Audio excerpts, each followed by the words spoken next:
Welcome to Books in Sum, your go-to for bite-sized book summaries.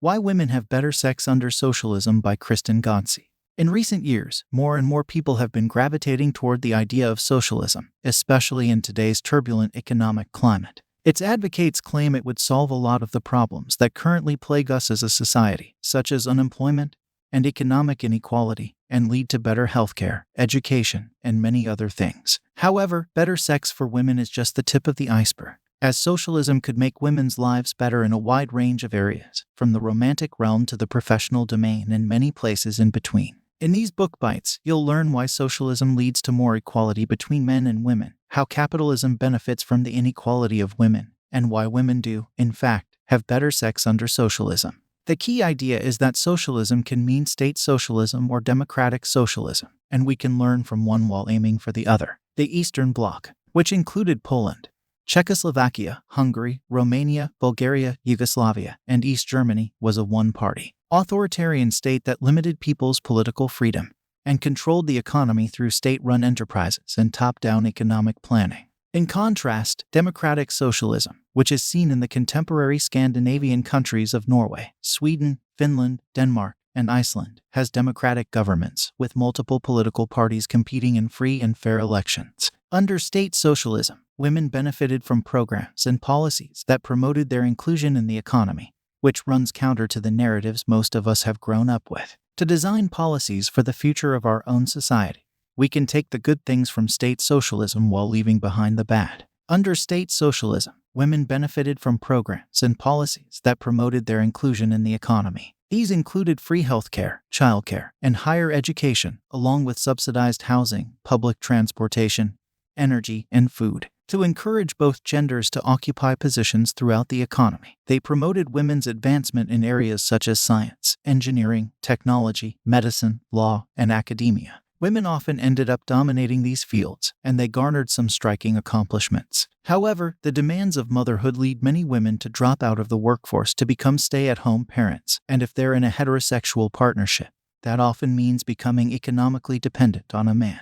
Under capitalism, statistical discrimination leads to women being paid less than men on average. Statistical discrimination is a phenomenon that affects all women, regardless of whether they have children or live in heterosexual relationships. It leads to women being paid less than men on average, which leads to a vicious cycle where women are more likely to quit their jobs if they do give birth. Work disruptions and double burdens also contribute to women's economic situations under capitalism. The more you study any social phenomenon, the more you come to the same conclusion. It's complicated and there's usually not a single, simple explanation for anything. This is true of the economic situation of women living in capitalist society. The most important details in this book are that work disruptions and double burdens also contribute to women's economic situations under capitalism. Women who return to work after having kids usually do so after an extended period away, making it difficult to catch up on their assignments and get back into the swing of things if they miss even a single day of work. Additionally, many working moms carry the double burden of being the primary caregiver and having to pay for private daycare for their child. This can lead to burnout and even quitting, leading to further statistical discrimination. To avoid this, mothers either have to keep working or suffer the consequences of the resume gap. Under capitalism, mothers are forced to keep working or suffer the consequences of the resume gap, which can lead to economic dependence on men and the lack of women in positions of leadership. To avoid this, many women send their children to private daycares, but this is not a panacea, as private daycare can be expensive and eat up most of a working mother's paycheck. Leslie, a professor at an American university, put her child in a private daycare so she could continue working, but the alternative was to get knocked off her career track.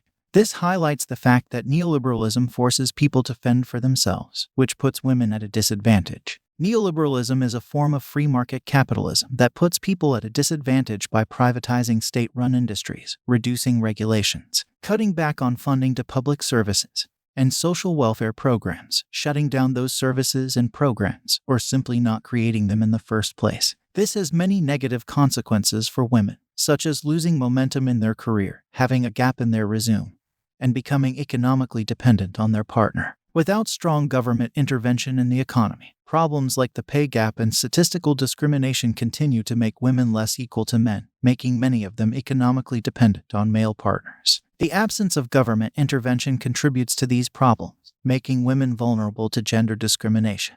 The law of supply and demand is a central feature of a free market economy, but when it comes to the supply and demand for women's labor, it can take on a darker dimension. On average, women's labor is in less demand than men's under capitalism due to statistical discrimination and sexism.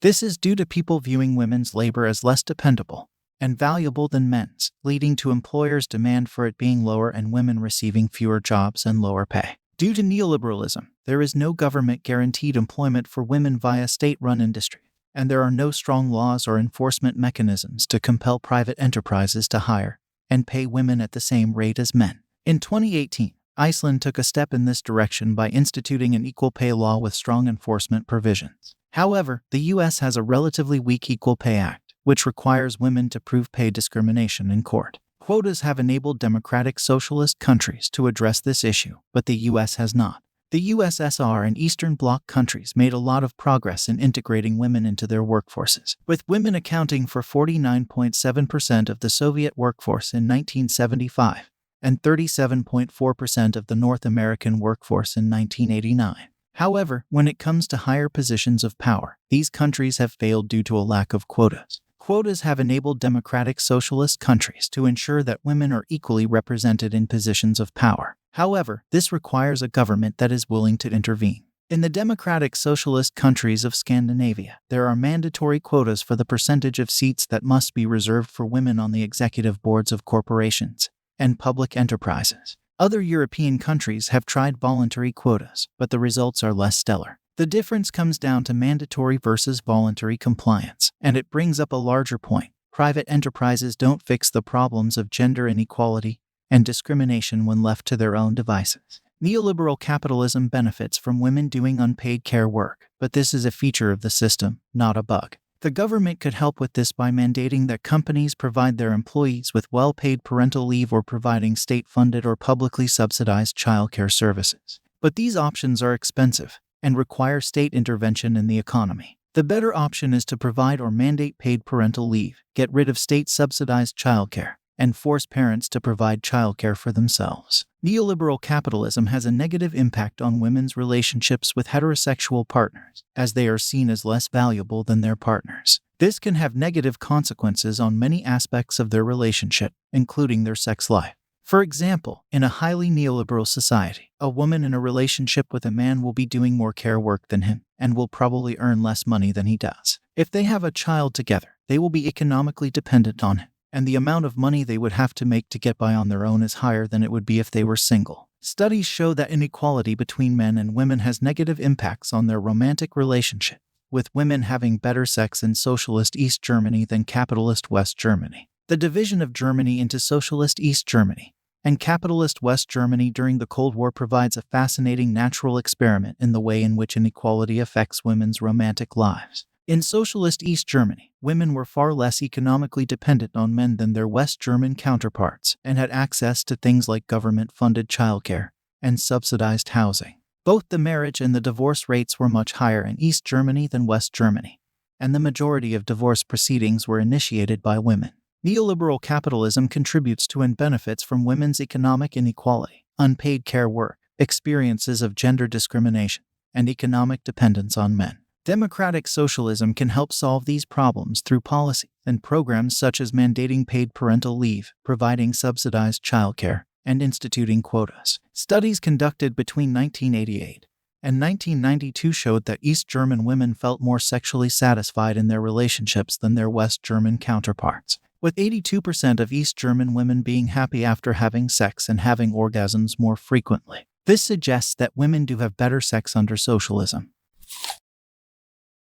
We hope you found this summary helpful in your listening journey. If you're interested in diving deeper into the topic or getting your hands on the whole book, be sure to check the description below where we've included links to the book and other related products that may be useful to you. Don't forget to hit that subscribe button to stay updated on our latest book summaries, and feel free to leave a comment with any suggestions or requests for books you'd like us to cover. Thanks again for tuning in, and happy listening.